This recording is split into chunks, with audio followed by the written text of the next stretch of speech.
Hello, Arjun. So, welcome to my podcast, Me Time with Sagar, and thank you for your time. Ever since I saw your work, majorly on Instagram, I hope I see it in person someday. I wanted to have a podcast with you. Thank you, Sagar.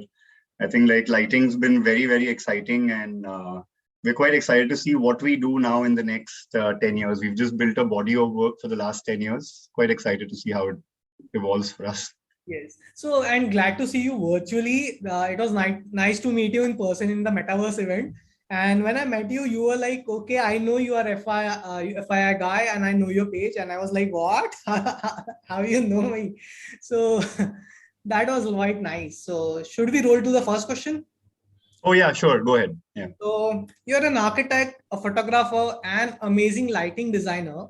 What else we don't know about you? I think I'm also a very reserved person. I love to sort of like relax. I love to switch off. I love to just travel to the hills or travel to the beaches and just sort of relax and think a lot. I think that's where a lot of my reboot actually happens. Otherwise, I think in general, I think there are a lot of common passions that we all share. I love all Marvel movies. I love all DC movies. I love uh, just sort of like going for concerts. uh, I think it's pretty much sort of like you just live your college life a little bit differently when you're working. Now you have said Marvel movies, we can just jump onto different conversation altogether. But I'll just come back to this interview and I'll just go back to some of your college memories. So, is there any college memory you cannot forget? I think like college was a very interesting time for me. When you join architecture, you don't know what you're getting into, and it's very important the school guides you into a direction. And I was in Kamla Raheja, and they sort of had a very open way of teaching architecture, where they actually, in the first year, the faculty was joking that only 30% of people who graduate from the college end up practicing. And I was like, oh no, I'm gonna graduate and start doing buildings, and I'm gonna do a museum someday, and I'm sort of having the whole dreams of what architecture is all about, right? And I think like with like college, it was pretty interesting. I didn't really fit in very well. I was always sort of trying to make my own way. I stood out a bit. I had really long hair. I used to wear Iron Maiden t-shirts. So you're not the most liked by the faculty throughout architecture. And I think like whatever journey and process I went through, that really sort of taught me discipline. And that's the only memory I have from college of learning a life skill which I could apply later on into my practice, into my work, into my day-to-day things, how I do. I'll share one of my college memory, which was the final year when I saw the result, and I was very proud of myself. Of course, in a very positive way, and I could see all those 5 years in front of me, seeing that result. So it was a beautiful college memory for me. So now we know your college memories. I want to go into something into professional part. So a failure story which changed everything for you. I think I've failed at every level, all the way from college to like multiple things what I've been doing, right? I've only learned by failing at things. I'm a self-taught lighting designer. Nobody taught me how to design lighting. I started the practice as an architect, and 2 months into the first project, it got cancelled at the line out stage, right? And you're suddenly left that, oh, you've just quit your corporate job and now you've started your practice. And now what do you do? I I said a close friend's birthday is coming up in a week's time. He was a classmate of mine in college. I had 5 friends in college. He was one of those 5 friends. And I said that I'll make a lamp for him. That lamp got published in a few magazines. From there, I got an opportunity to do a lighting, like a custom lighting design project. And it just sort of evolved into into what I'm doing, from one lamp to 100-foot installations. But it was a lot of self-study in between. Like I'm still constantly studying, constantly doing online courses, constantly buying books to keep on studying. I've learned a lot on practical detailing, but all those details I have learned by failing at the same details. We recently failed at one detail right now. Like just last month, I was trying to build a 13-foot uh, glass totem, made in multiple like glass forms. It shattered 3 times. like we actually, the same mock-up of that glass totem failed yesterday, and we are going to remake it, right? So you learn from failing and then you try and get better at it. The whole idea is that you can't get demoralized. Like you have to just sort of try and say, okay, this thing failed, it's okay, now you move on and make sure you like get it right. And that's what experience is all about, you know. So I've practically failed at every process that I've worked with. That's the only way I've learned. I think people who will see this interview will learn from this point a lot, that yeah, failure comes, but at the end of failure, you learn something. And lighting designers also, like who aspire to be a lighting designer, will also learn it from it a lot. So moving on to our next question, we are moving into your practice. So light, form, emotion. Can you connect these dots for us? So for example, when I was doing a lot of architecture, you know, I was very influenced by Nice, Van der Rohe, by Alvar Aalto, Corbusier, Frank Lloyd Wright. I studied the masters extensively, and plus all the architects, you know, throughout college. So you were always taught that light and architecture, light and form is extremely important. And that was something what I was doing with my architecture in the early years as well, right? Light and form. And parallelly, like, you know, the first 5 years of the practice, I was doing everything. I was doing lighting, I was doing architecture, I was doing interiors. And I never thought that lighting, a passion, would become the main aspect of your practice, right? So at that point, when I was doing architecture, you were always sort of trying to get light, form, and create an emotional connect to the space. And then the whole light forms emotion became when I started getting more into the lighting. I just added the S, Yeah. that the light that you put into the space, the fitting that you design, is going to have a very strong emotional connect, you know. And I got the opportunity to work on custom lighting design at a very early age.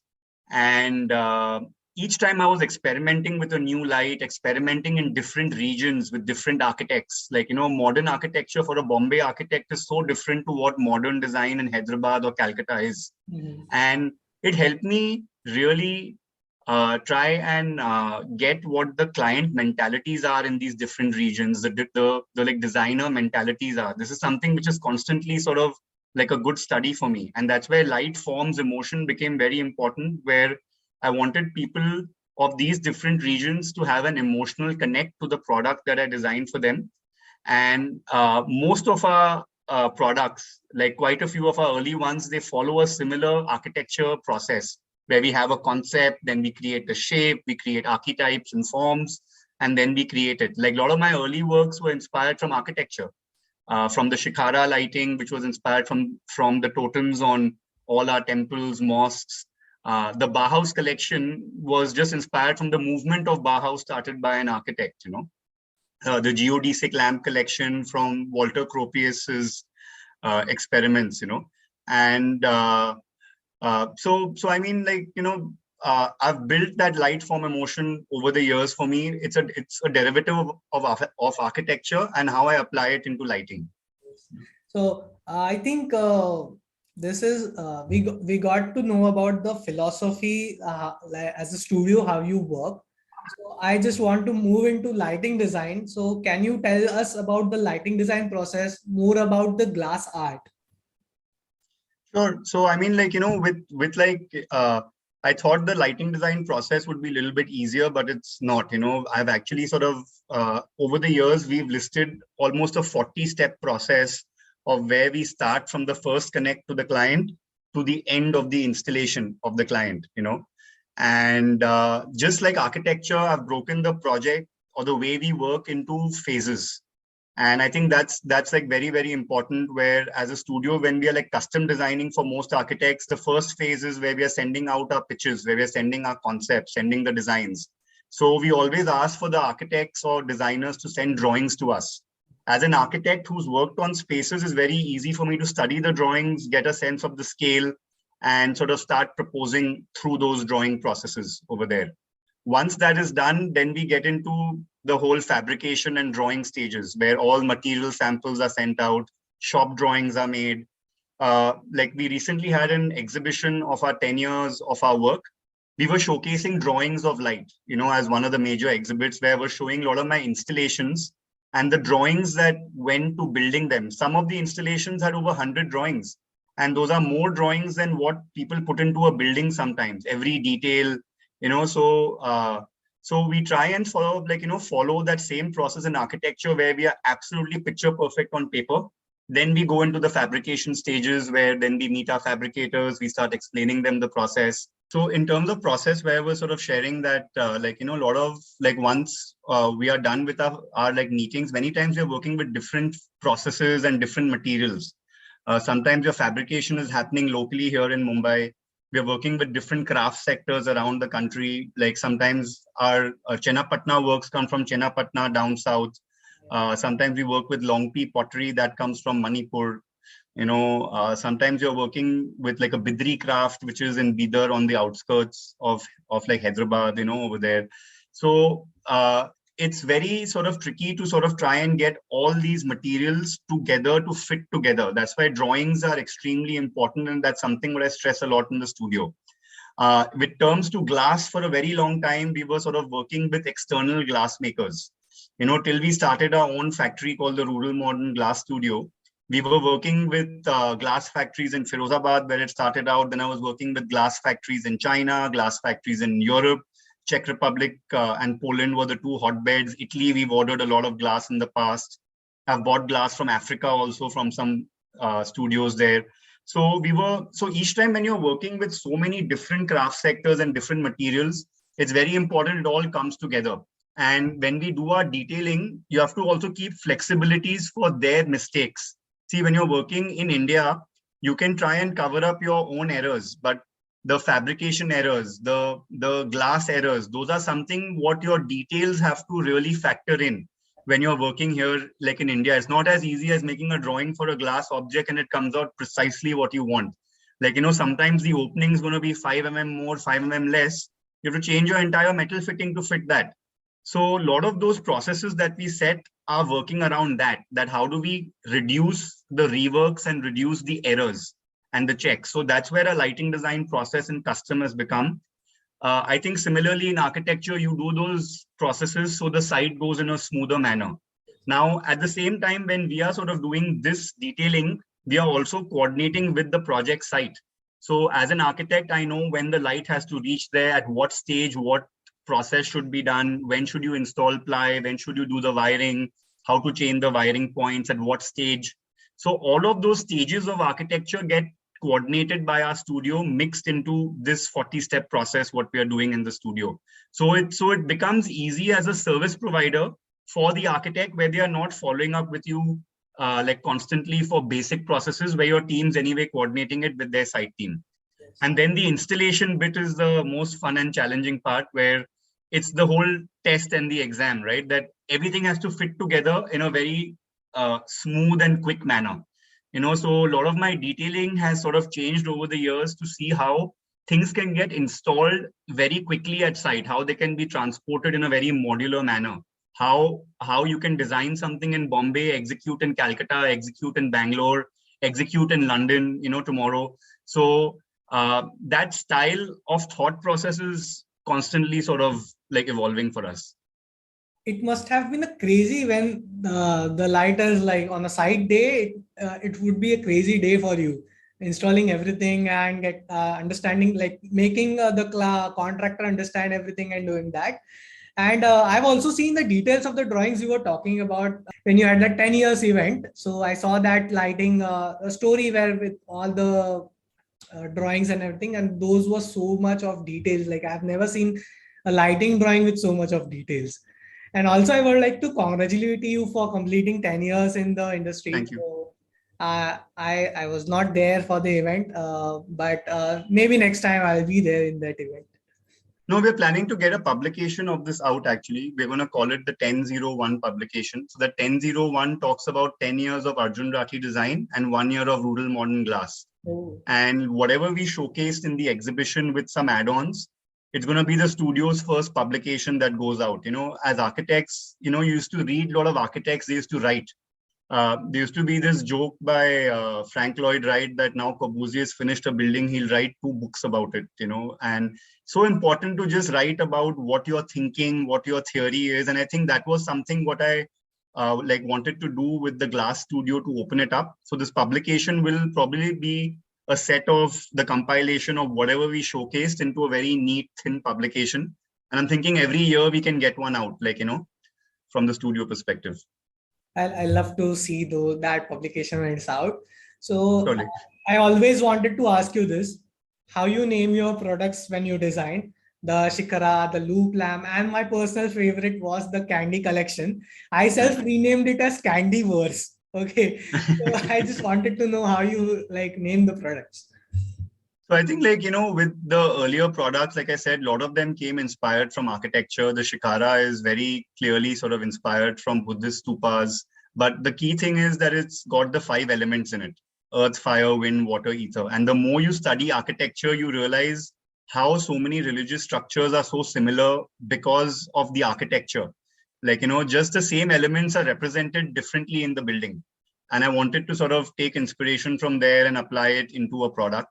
The Bauhaus collection came straight from the movement, and even the way we produced it. Bauhaus was all about industrially producing a mass-produced collection, mixing the factory and the craftsman. And that's exactly what the lighting collection was exploring at that stage. When it came to the sugar collection, I know, like we had designed it in 2020 towards the end of the lockdown, and it was already, you were in the lockdown, you were already sort of little cooped up in the house for a long time. There was not much movement. It was extremely slow. Now that when you like reminisce about that pace, how slow it was and how quick it is now, I'd love to go back to that pace. But with that sugar collection, I realized that in India, we didn't have a really pop collection. A lot of our furniture was very serious. A lot of our lighting was very serious. Also, a lot of the lighting that I saw, Sagar, in the market was a result of industrial capability. So if the factory could produce certain shapes, certain styles, they would be in the market. Also, they were very much copying trends. So like whatever trends were working in Italy, they were trying to find a derivative of that, either easily producible or a very direct copy. And that's what the market was flooded with in the options. So with the sugar collection, I said that let's do a fun collection, which is very loud, which is very pop, full of color. And with India, we are so filled with color in our country, and we are so scared of it. I don't know how to explain it, right? When you see the modern architecture that we shying away from color, shying away from fun, it's so serious, with the interiors in most of the cases. You only see fun and color in art. You never see it in your furniture or your lights. And that was one of the things where I said, let's try and take inspiration from Indian desserts. We have a very strong connect with food. There is no stronger sort of a connect for India with food and culture, And we hired a food consultant to study 250 desserts in India. So the study went on for 3 months. We studied state by state. We still keep on going back to the case study because we've only sort of released 5 desserts into a liable product, There's a huge database of Indian desserts that we still have to sort of bring into design now.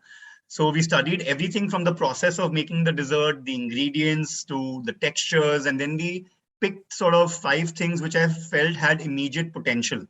Also, I was doing a showcase in 2021 in February, and I started designing this collection in October. So I was terribly late already because we were very short on time. So by like December, after the study, we picked out 5 things which caught our eye.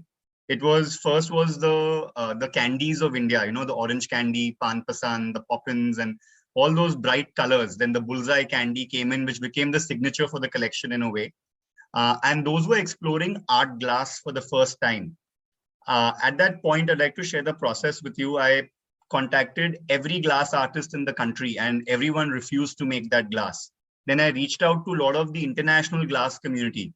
And just in the nick of time, one Czech artist in Czech Republic, Jury, sort of said, you know what, I'm going to make it for you.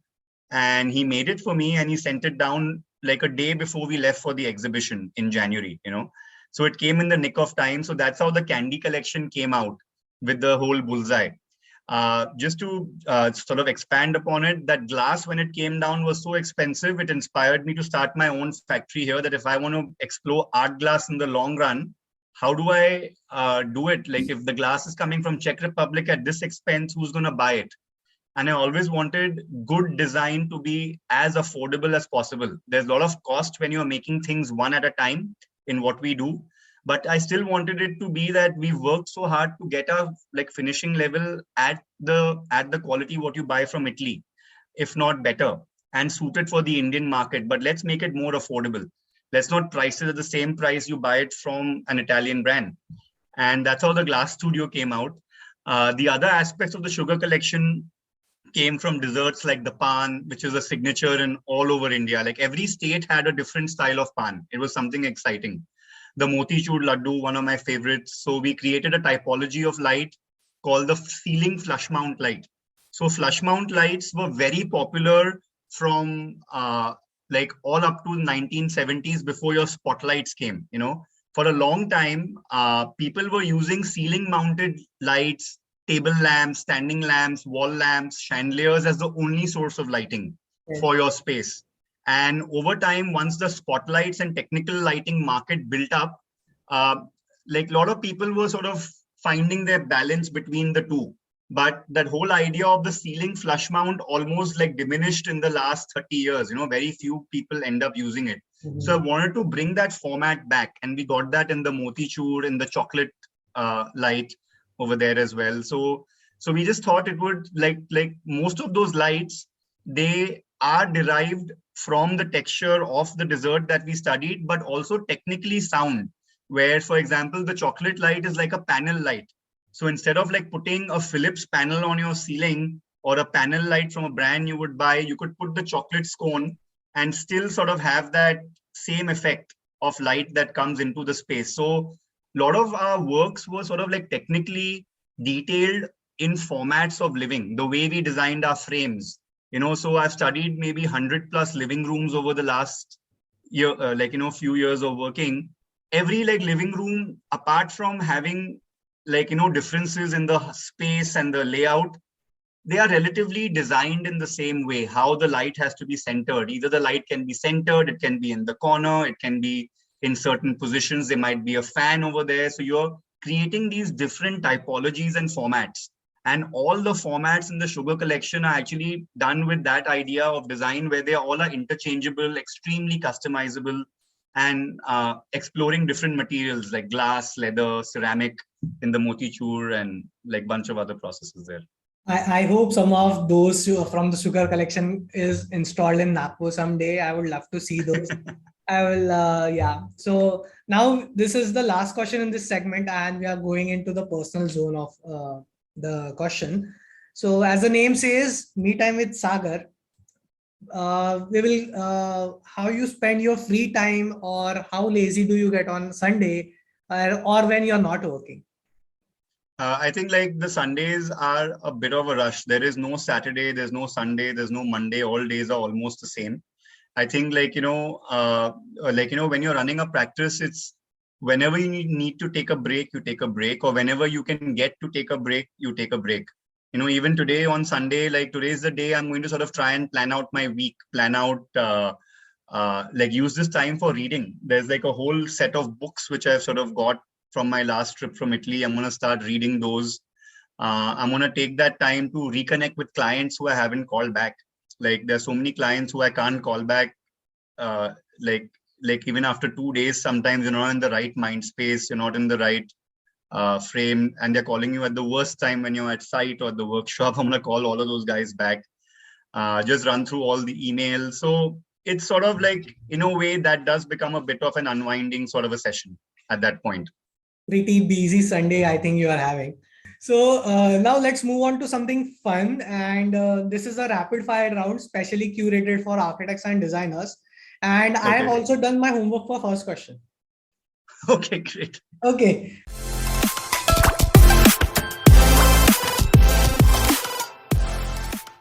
So do you want to be a Batman or an ice hockey player? You have to only choose from one of them. Yeah, that's like the most terribly difficult one, because I'm so passionate about the both. I think between Batman and ice hockey player is definitely ice hockey player. There's something called as fantasy ice hockey, which I've been following, how you guys have fantasy football. Yeah. I've been playing fantasy ice hockey since 1998. Oh. I spend hours obsessively staring at my team on any random day. so including Sundays. So that's definitely. If you are not an architect or lighting designer, you will be an ice hockey player. I wish I was that good. Yeah. So, okay. If not in India, where would you like to practice? Sweden, Stockholm, favorite city I've ever visited in my life. I fell in love with that city. It's so pretty. The culture is so nice. I'm a huge fan of ice. I love the sea over there. It's got part of nature. The people are so sweet. So I think Sweden would be my place to sort of maybe retire someday. And as you love ice, you might end up playing ice hockey also. Oh, they have a great ice hockey culture in Sweden. Yeah. Yes, yes. So, my third question to you is your dream project. My dream project, I think that dream project has changed constantly. But right now, my dream project is when the new airport comes up in Bombay, I want to design all the decorative lighting for it. I want to beat all the European brands who are pitching for it. Try and get my company to a level where we are in the bidding. A lot of Indian brands don't get opportunity to work on such projects because of the scale and the process. I would love to sort of design the major installations at the airport. Okay. So now very important question for an architect. Series of sleepless architecture nights or site with a missing contractor, which is more terrifying? Which is more? Terrifying. Oh, the sleepless nights are not at all sort of scary. I've been trained with it for 6 years in design and 10 years of practice. I think reaching the site with no contractor happens all the time, happens at least once in 10 days. Yes. I mean, the contractor is not on time, is late. And I think that's the whole step of working in India, where you have to work around it and be a little flexible. Mm-hmm. Yeah. So, okay, what you would like to change in design industry if you can? I think in the design industry, I would love if more people openly shared and sort of more people came together, built more communities. I think we have some micro communities forming in the major metros like Bombay, Delhi, Bangalore to a certain extent. But when you see growing markets like Hyderabad, Kolkata, even smaller towns like sort of Kanpur, Bhopal, Indore, you don't have a lot of the design communities openly sharing and coming together. The platforms are there, but they are probably not sort of bringing people together. And I think that's something which is very, very important, where, we've had a very disconnected relationship with architecture and our government bodies where they don't support us. So it's important the designers just come together and build a sense of community to help each other out. I'm trying that for Nagpur, like bringing the architects together. I'm trying that and trying to have an event for those architects. So let's see how. Do a social event, get them to party, get them to see their side. A lot of people feel that when you socialize, you need to just involve in them in just sort of involve each other to get to know each other more. Yes, nobody wants to go and discuss work and how did you work on your project or something like that. But when you know each other, you will respect each other, respect each other's work, stop trying to undercut each other because you know each other as friends. Mm-hmm. And I think that is very important of a community angle, what you have to build. Try and look out for each other. Hey, yeah, your client shopping around, he's called me, I'm going to sort of speak to him. So build a community for each other in your city. That is very, very important, which I think a lot of the cities in India are lacking. Hopefully that will change. Yes, I'm trying and I hope that will change. So we are coming back to the last question. It's most important and a difficult question for some. So items you cannot live without. Oh, wow. Currently, it's definitely become the cell phone. The cell phone is faster than my laptop that I'm using right now from the memory angle, but I do a lot of business from it. And it's one of the core components what you're sort of using right now. Otherwise, I think my speaker, I love listening to music. So I really like the bass in a certain way. There's a nice vintage speaker right here, which keeps me going. So it's made in China, but it just sounds perfect, so I'm very, very happy. Are you into EDMs or certain other music?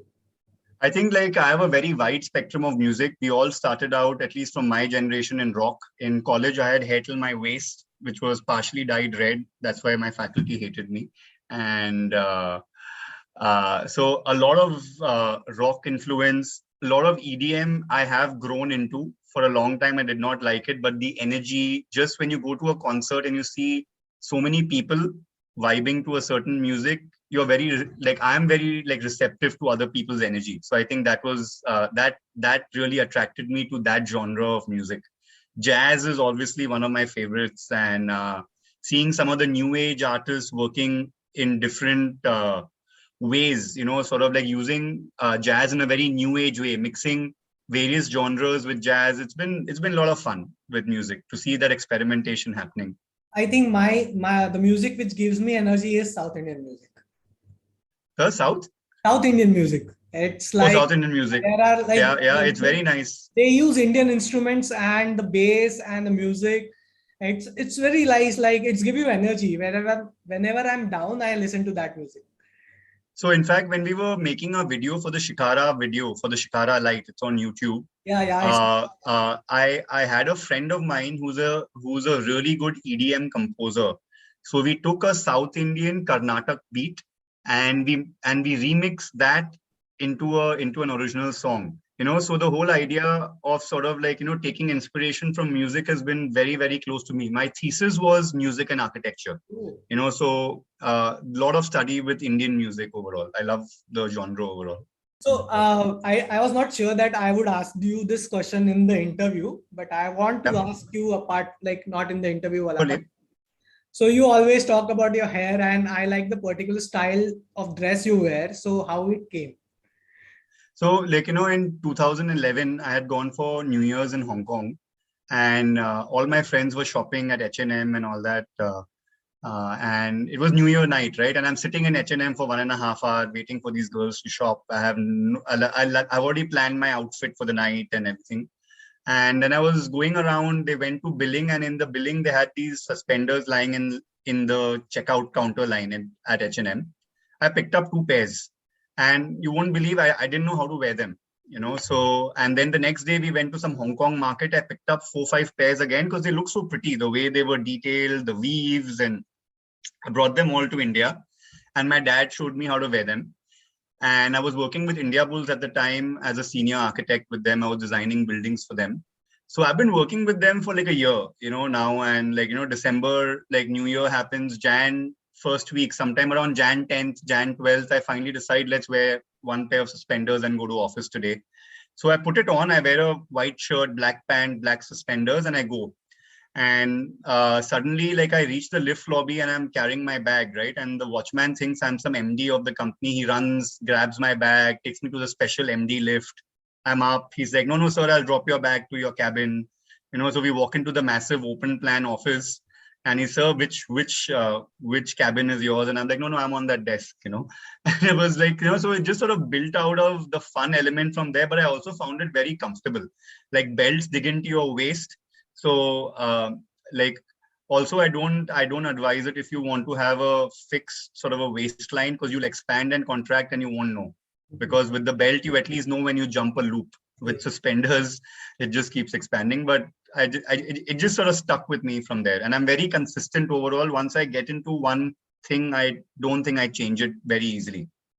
I think this is a style statement that an architect is following, and I hope it gets a style statement. And some other architect also launches their own style.